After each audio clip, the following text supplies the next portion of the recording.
오늘은 이제 드디어 간디에 대해 얘기해 보려고 합니다. 간디의 유년 시절부터 청년기까지 간디가 남아프리카로 갔던 24살까지를 쭉 훑으면서 제가 가장 재미있게 느꼈던 건 간디가 이리저리 길을 찾고 있다는 거였어요. 저는 간디가 여기저기 부딪히면서 길을 찾는 과정에 주목했습니다. 간디는 선천적으로 성격이 수줍고 대단히 도덕적입니다. 거짓말 못하고 효심이 깊고 그리고 스승님이나 손윗 사람에 대한 존경심이 두터워요. 이런 간디도 사춘기를 거치면서 신체적인 변화를 겪습니다. 성에 눈을 뜨고 문을 훔치거나 담배를 피거나 고기를 먹는 등 친구들과 비행도 여럿 저지릅니다. 방황은 이런 비행들로 끝나지 않았습니다. 간디는 대학에 입학했는데 모든 게 어려워서 쩔쩔매다가 첫 학기만에 그냥 집에 돌아와요. 이때 집안의 고문이셨던 브라만 한 분이 와서 영국 변호사 되기를 권고했어요. 간디는 그 길이 쉽고 출세하기 좋은 길이라는 말을 듣고 그분의 제의를 대환영합니다. 대학 공부가 너무 어려워서 죽을 지경이었어요. 그러니 간디는 진로를 확 틀어서 더 쉽고 좋아 보이는 길을 선택한 거죠. 그렇게 해서 간디는 19살의 나이로 영국행 배에 탑니다. 영국에서 3년 공부를 마치고 변호사 자격증을 획득한 간디는 인도로 돌아옵니다. 당연히 인도에서 개업을 했어요. 그런데 도대체가 공부를 하긴 했지만 변호사 노릇을 할 수가 없는 거예요. 면허는 땄지만 법정에서 실제 어떻게 할지는 모르겠고 법률을 읽기는 읽었지만 그것을 어떻게 활용할 것인가를 배우지 못했습니다. 이 직업으로 밥이나 먹을 수 있을지 걱정하며 괴로워합니다. 변호사 자격증까지 땄지만 방황을 거듭하고 있었어요. 청년기였으니까요. 거기다 간디의 수줍은 성격은 간디를 더더욱 위축시킵니다. 간디는 머리가 하얘져 법정에 서지를 못했어요. 그래서 차라리 영어 교사나 되어볼까 하고 고등학교에 지원도 해봤지만 대학 졸업을 하지 못했다는 이유로 여기서도 거절을 당합니다. 별 도리가 없죠. 법정에 설 수는 없으니 변호사로서 신청서나 진정서를 써서 수입을 겁니다. 그렇게나마 간디는 점점 수지를 맞춰가기 시작해요. 그렇게 자리를 잡나 했는데 간디는 생애 첫 충격을 받습니다. 자기 말 좀 잘해달라는 형의 부탁에 못 이겨 영국 관리를 찾아갔다가 그 관리에게 너무나 홀대를 받고 쫓겨난 거예요. 간디는 영국 관리에 대해 별의별 얘기들은 많이 들어왔지만 직접 겪어본 적은 없었어요. 이때 간디는 심한 모욕감을 느꼈습니다. 간디는 나라의 정치 비리에 대해서도 눈을 뜹니다. 군주들은 아첨하는 자들에게만 귀 기울이고 있었습니다. 당연히 아첨꾼들은 거만한 태도를 취했죠. 이들을 규제할 법규라도 있으면 좋았겠지만 당시는 영국 관리들의 뜻이 곧 법률이었습니다. 탄원조차도 번번이 기각당하는 상황이었어요.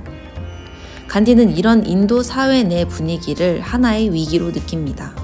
이런 분위기 속에서 어떻게 상처 입지 않고 자리 잡을 수 있을지 고뇌해요. 취직이 되면 좀 나을까? 장관이나 판사 자리는 모략을 꾸미지 않고서는 꿈도 꿀 수가 없었고 간디는 성정상 결코 그렇게 살 수는 없었어요. 게다가 엎친 데 덮친 격으로 영국인 관리에게 쫓겨나면서 있었던 싸움 또한 앞길을 막고 있었습니다. 간디는 이런 사회 분위기에 분노했어요. 앞으로 어떻게 살아야 하지? 고민하던 차에 간디의 형에게 제안이 하나 들어옵니다. 장기 소송 중인 회사가 남아프리카에 있는데 그곳으로 간디를 보내 소송을 도와달라는 제안이었어요. 간디는 인도 사회에 질려 있었습니다. 하여 또다시 길을 틀어 남아프리카행을 택합니다. 그게 간디 나이 24살이었어요. 어릴 적 간디의 발자취를 쭉 따라가다 보니 저는 간디가 계속 길을 찾고 있다는 생각이 들었습니다.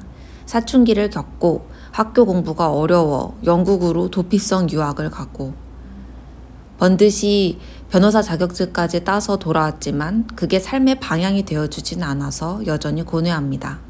그러다 인도 사회의 부조리를 겪으면서 또다시 인도를 떠나 남아프리카로 가죠. 어린 간디도 헤매고 방황에 방황을 거듭했던 게 저는 신기했어요. 왠지 처음부터 간디는 길을 알고 있을 거란 생각을 했었기 때문입니다. 그런데 제가 어린 시절 했던 고민과 발자취와 너무 비슷한 거예요. 저 또한 어렸을 때 한국에서의 고민과 어려움 위에서 인도로 가겠다는 결정을 했었거든요. 고등학교를 졸업하고는 별다른 수가 없어서 미국으로 대학을 갔고요. 후에 자격증을 땄지만 그게 제 삶의 방향을 잡아주진 않더라고요. 그래서 후에도 참 많이 방황을 했었는데 간디도 그랬다니 반갑더라고요. 간디도 헤맸다면 그 말인즉 누구나 청년기에는 헤맬 수밖에 없다는 거잖아요. 그렇다면 궁금해졌습니다. 간디와 저는 어떤 지점에서 달랐을까요? 똑같이 헤맸다면 무엇이 간디를 지금의 간디로 만든 걸까요? 저는 영국 유학생 시절에 간디가 자기 일상을 꾸리려고 노력했던 때를 주목했습니다. 새로운 곳에 가면 그곳의 분위기에 휩쓸리기 마련이잖아요.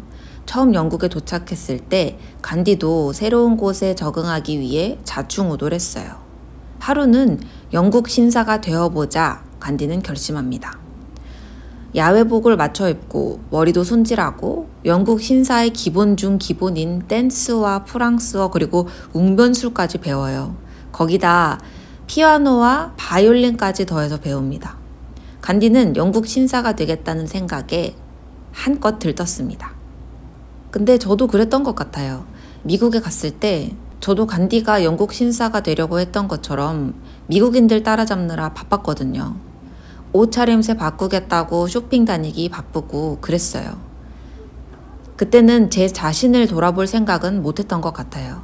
시선이 외부에만 팔려 있었거든요. 근데 그렇게 자충우돌하고 들뜬 와중에도 간디는 자신의 일상을 꼭꼭 단돌이 하면서 지켜내고 있더라고요. 저와 다르게 간디가 하고 있었던 게 하나가 있었는데 그게 뭔지 아시나요? 바로 가계부와 시간표 쓰기였습니다. 이렇게 들뜬 와중에도 간디는 가계부 하나는 철석같이 씁니다.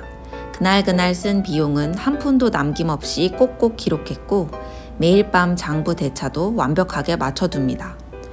그렇게 살림살이를 엄격히 살피던 간디는 점차 모든 비용들을 줄여나가기 시작해요. 집도 줄이고 스스로 밥도 해먹기 시작합니다. 차비를 아끼는 동시에 건강도 챙길 수 있다며 하루 몇십 킬로를 걷습니다. 어디 가계부만 썼을까요? 간디는 자세한 시간표를 짜서 영국에 있는 동안 자신에게 주어진 시간도 착실히 씁니다. 변호사 시험 준비하는 데 드는 시간 외에 남는 시간은 자신에게 필요한 공부에 할애를 합니다.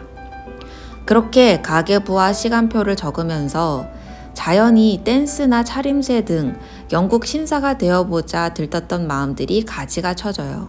산만함은 어느새 정돈되고 지금 자신의 본분을 상기합니다. 간디는 말합니다. 웅변은 배워 무엇하고 댄스가 어떻게 나를 신사로 만들까?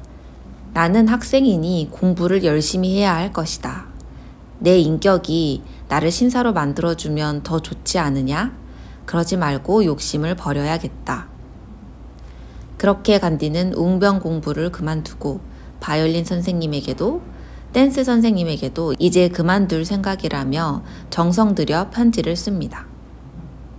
일상의 군더더기를 다 제거하여 간소해졌고 들떴던 마음도 어느새 본분으로 돌아올 수 있었습니다. 영국 신사 지망생은 어느새 착실한 학생이 되었습니다. 저는 그동안 가계부와 시간표를 무시했었어요. 이미 쓴 돈은 적어 무엇하고 지키지도 못할 시간표는 짜서 무엇하나 그렇게 생각했거든요. 근데 이게 그렇게까지 큰 힘을 가졌을 줄은 몰랐습니다.